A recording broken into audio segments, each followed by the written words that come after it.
तो सुशांत सिंह के परिवार की तरफ से इस बात का खंडन किया गया है कि सुशांत सिंह की तरफ से कोई इंश्योरेंस पॉलिसी ली गई थी। साथ ही रिया पर आरोप लगाते हुए ये भी कहा गया है कि रिया चक्रवर्ती के सुशांत की जिंदगी में आने के बाद से उनकी मानसिक परेशानी शुरू हुई।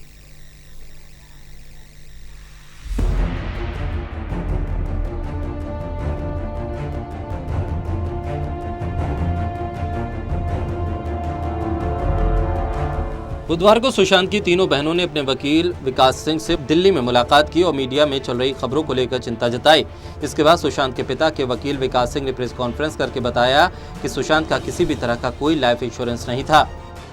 एक मोटिव दिखाने के लिए कि सुशांत के पास कोई बड़ा लाइफ इंश्योरेंस पॉलिसी था, उस लाइफ इंश्योरेंस पॉलिसी में अगर उनको सुसाइड दिखाया जाता तो पैसा नहीं मिलता, इसीलिए कहानी बदली गई।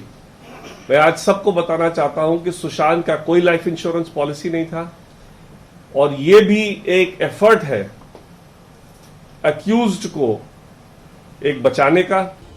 इतना ही नहीं, विकास सिंह की तरफ से यह भी कहा गया कि रिया के सुशांत की जिंदगी में आने के बाद सुशांत को घबराहट जैसी परेशानी होने लगी। सुशांत के पिता के वकील ने यह साफ किया कि सुशांत ने एक बार अपनी बहन को भी इस घबराहट के बारे में बताया तो उनकी बहनों ने सुशांत को वो दवा बताई जो वो खुद इस्तेमाल कर रही थी। एफआईआर में बड़ा स्पष्ट लिखा है कि सुशांत सिंह राजपूत की मानसिक स्थिति बिल्कुल ठीक थी 2019 तक।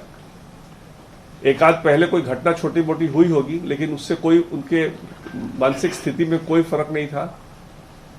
2019 में रिया उनके जिंदगी में आने के बाद उनकी मानसिक स्थिति खराब हुई और मानसिक स्थिति जो खराब हुई उसमें बड़ा क्लियरली एफआईआर में लिखा है कि वो बहुत घबराए रहते थे।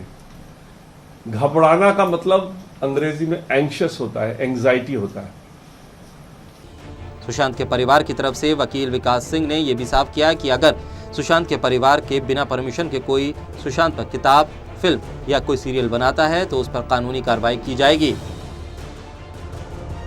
Vinay Singh, total news, Delhi.